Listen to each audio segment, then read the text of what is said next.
We are here. We are at E3 at PlayStation's booth, and we are joined by Paul Ruszczynski, game director of DriveClub. Thanks for joining us, Paul. No, thanks. It's great to be here. So you guys just had an announcement this morning. You introduced the weather system in DriveClub. Yeah, it's been something that we've been waiting to share for quite a while now, because we've been working on it for many months. And it's awesome because it introduces rain, introduces snow, but it's not just the fact it's on or off, it's dynamic. So you can start a race being dry, transitions to full-on thunderstorm, before then drying up by the end of the race. And it's not just the visuals of how amazing it looks with the reflections on the cars, the water droplets on the windscreen with the wipers brushing it off, but it's how it affects gameplay as well. Because obviously it's visibility and trying to see where you're going, but the handling is changed as well. So, you know, drifting around the corner in a wet tarmac is going to be a completely different experience to do that in the dry. How challenging is it to design the gameplay around all these different weather types? Does it multiply? Like, okay, there are 4 different weather types. We need to design 4 different handling models? Or, I mean, how much effort do you guys put into that? Well, you think it'd be a huge amount of effort, but it's actually one of these things because we build everything from the ground up, you know, with the handling model in particular to be very realistic underneath, that you don't actually need to do much. We just change the surface characteristics, and the handling model just deals with it, just like real cars do in real world life. Cool. So let's talk a little bit. I mean, you were talking about the rain and all the different other weather effects, and they look amazing based on what we've seen in trailers and everything. How are you guys making this game? We got some footage here that you can watch while we're doing this. Is this, or are we watching live gameplay right here? We're currently playing a single player. This is just one of the tour races inside the game, and this is in Chile. I think Carl's driving in a Ferrari F12 right now. Just flying around one of the tracks. It's an offline demo, so you're missing some of the really cool features that we're showing off on the booth today. For example, what would normally happen when you're racing through here right now, you get things like face-offs. So you'd have dynamic challenges placed inside the world. So whether that's try and beat a high drift score or try and get the best average speed, there's always something to do in DriveClub. So it doesn't really matter if you're first or last. You're always earning and rewarding things inside the game. Oh man, this game looks so good. I'm looking at the dash cam here. And first of all, the light reflecting accurately off of the player's hands, depending on the angle it's coming in. The reflections on the windshield. How are you guys? You guys are wizards, right? That's the only explanation here. How are you doing this? I don't think we're not wizards, but we do have some mightily obsessive artists and coders inside the office who just want to make sure everything's replicated to look like in real world. You know, they want to make sure the cars, you know, from the screw to the fiber weave of the carbon, you know, is completely accurate. And then we've got our, coders who just want to make sure the lighting refracts and reflects through windows accurately, just like in real world. Because we're trying to make something that looks, feels truly authentic. But obviously, we talk about this and simulating the visuals, simulating the audio, but it's not that sort of racer. You know, it's a fun pick up and play arcade sort of accessible game. It's still got all that depth and detail underneath. We want to make sure that it's a racer for everyone. Now, speaking of your meticulous attention to detail at Evolution Studios, I heard some pretty crazy stories about how you recorded the audio for each car in the game. Can you walk us through that process? Yeah, I mean, we're very fortunate. All the manufacturers have just been amazing so far. They've allowed us to get hold of their cars, take them down to our test track, where they're driven to their limit. I mean, we've had cars being at 200 miles an hour plus, and some of our audio designers have been very scared by this experience because they were driving alongside them. But what we do, we mic up all the cars inside and out. I think we got 16, maybe 17 mics, and we want to make sure that, if you're racing from the chase camera, you're hearing the audio that we captured from outside the car. If you're racing inside the car, you're listening to a completely different set of audio files from inside the car. So it's a completely different experience. We put them on the dyno as well, and occasionally we get to take them on the road as well and do some more recordings. But yeah, it's all about making sure that we get the characteristics and the essence of every car, because every car is unique in the real world. I mean, we're lucky enough to try them out. It's not just how they look and how they sound, but it's also how they feel as well. So getting to drive some of them really gives us the opportunity to go, okay, despite the fact, say, you got the Ferrari 458 and the Ferrari F12, same manufacturer, completely different cars. You really have to try and experience them all to make sure that you capture just how they feel and make sure that every car, there's a good reason to drive it or something that might suit your sort of driving style.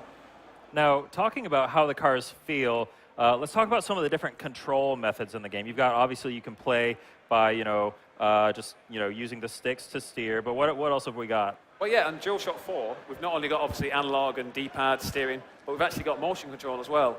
So you can switch it on, and it allows you to kind of steer it, it's just like a steering wheel, but you can actually put it in your lap and just lean to the left and right, and that'll steer as well. I actually played with the motion controls when we had a hands-on event recently, and it feels surprisingly good. I'm usually not really a motion controls kind of guy, but I found that especially when you're in cockpit view, when you can see your hands on the wheel, That's the thing. seeing that one-to-one representation, it really like makes it feels good. connected to that steering wheel, doesn't it, almost? Yeah. Yeah, it's a great way to play. But we've also got steering wheel support, of course. We're working with Thrustmaster right now, and today at E3 we've announced a new wheel, the T300, which is the best wheel on the Yeah, market we've got it by far. actually playable right over here, so if you're at the show, check it out. Yeah, I mean, you can come along and either play the Club Play 4 versus 4 online on the pad, or you can try out, if you queue it for a second time, you can go on the wheel as well. Yeah, cool. So let's talk about some of the locations in the game. You've got a bunch of different locations, all look and play very differently. Can you walk me through just a couple of your favorites? Yeah, well, let's have a quick look what's on screen right now. We've got, this is India. This is, I think, a track called Nilgiri Hills. So this is a long, I think, 10-kilometer point-to-point sort of stage. And, India's about the kind of vibrancy of colour and density of vegetation. And that's so different to, say, the likes of Norway, which is covered in snow, or Scotland, which is quite barren, really, but quite grey as well. And then you've got Chile, which is all about the heat and the mountainous vistas that you've got. And then Canada, which just has millions of trees actually populated. And you've got, like, what we're trying to do with all the tracks is make sure we kind of, again, we visit them, we get the reference data, and we're trying to make sure we capture the essence of each of these locations. So the corners and the types of bumps are completely different for every location that you play within. So you truly feel like, if you've been to these locations in real life, this actually feels like I'm driving in India, for example. Now, one more thing I want to touch on before I let you go is the passage of time system. You can start any race at DriveClub at any time in the day, and then you can actually speed it up. How does all that work? Yeah, that's right. So what you can do as a player, you can actually choose any time of day. So whether that's midnight, noon, 9 o'clock, doesn't really matter. And then you can choose how quickly it actually transitions as well. So you might say, I want it to transition at real time. So a minute is a minute. I mean, you have to play the game for a long time to see a lot of change, but it happens. But then you can change it to 15, 30, 60. And if you set it to 60, for example, every minute, an hour goes by in the game. So that's rapid. So in the case of 6 to 12 minutes, you've gone through a full 90-day cycle. It's extremely rapid. And it's the same with the weather as well. You can choose, whether it starts dry, whether it ends wet, or whether you want to transition back and forth between the two as you race. So we're trying to make sure all these kind of gameplay features aren't just gimmicks, they're tools that the player can actually change for themselves. And one of the cool things about it, of course, is that you can set this race up and then send it on as a challenge to someone else, and they get to play the same experience that you set up. Fantastic. Well, that's DriveClub. Thank you so much, Rushy, for taking the time to chat with us. No problem. Let's take a look at some more DriveClub footage, and then we're going to have The Evil Within. Stay tuned. The Club. To our ancient simian relatives, it was a coveted, high-tech piece of kit, a symbol of enlightenment, and pretty handy when it came to challenges between tribesmen. Snap forward 20,000 years, and we're embracing this part of our DNA for DriveClub. It's an immersive new driving experience all about fast cars, lively challenges, and teamwork, where you gain more by racing together with clubs.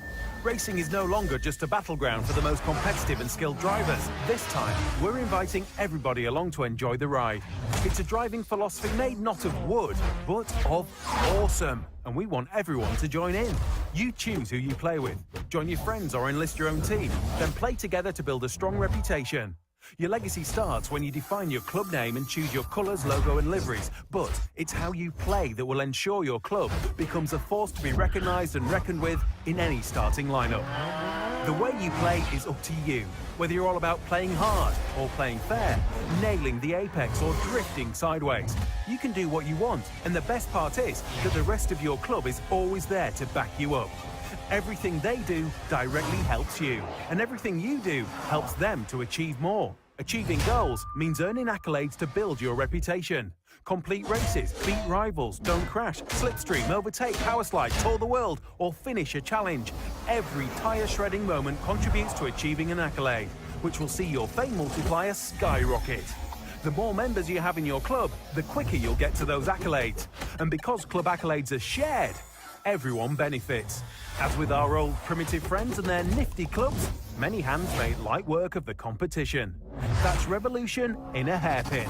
DriveClub. Drive together. PlayStation